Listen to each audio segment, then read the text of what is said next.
Wala ko paano papasalamat ka rin. Kaya mo na yan. Pag may kailangan na rin, tumulong ka na lang din. Okay, okay, patulong na lang. Pagkatapos ko siyang tulungan, accidentally nakita ko siya. Nagulat ako sa ginawa niya at namangha talaga ako.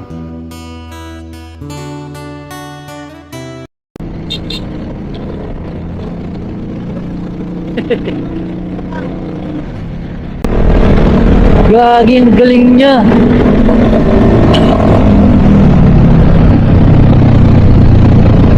Tinulungan ko yan nung isang araw.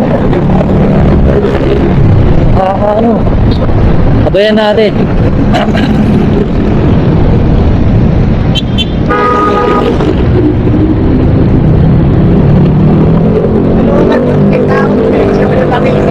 Kaya lang ako bumabawi ng ano. Sa pinulong mo ano. Commander na nung pag-uwi mo. Okay na sir. Pupunta lang ako sa opisina namin. Ngayon? Saan kayo nang yan? Anong gagawin niyo doon? Papagawa niya doon na nakita ko yung may ano eh. Ano, bangis mo? Una ko na. Di kita nabigyan mo ng sticker? Oo, nakakapito. Andiyan na. Follow mo na lang ha. Ingat, sana magkita pa tayo. Cellphone eh. Di pa ako nakakabili. Ingat, brother. Thank you ha. Nakikita pa tayo ulit. Dito ako. Pagkanan ako. Ingat oh. Salamat oh. Tinulungan ko yung kahapon, tapos tumutulong din siya ngayon. Ang galing. Ang galing naman. Kaya tinulungan ko yun si Bossing kahapon. Yun, pinultang natin yun si Bossing, tapos pinakain pa natin. Tapos nakauwi pala siya, tapos ayos na yung motor niya. Ang galing, tapos ngayon tumutulong siya. So, malaking epekto yung tutulong natin talaga. Bumabawi si Bossing.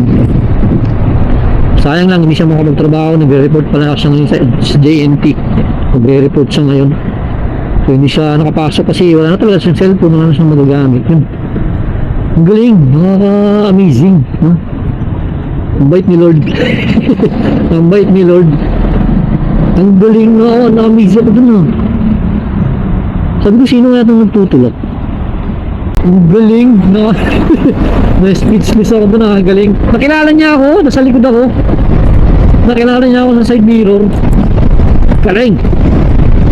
Galing ni Kuya, so sipagan mo lang boss, lumabang ka lang ng patas. Tinupad niya yung pangako niya. Natutulong din siya sa iba. Salamat kaibigan. Kahit walang-wala ka na at sobrang hirap ng pinagdaanan mo, mas pinili mo pa rin tumulong sa iba. So plus 10 ka kay Lord. Kitang-kita na yung ginawa mo. Ingat lagi. God bless.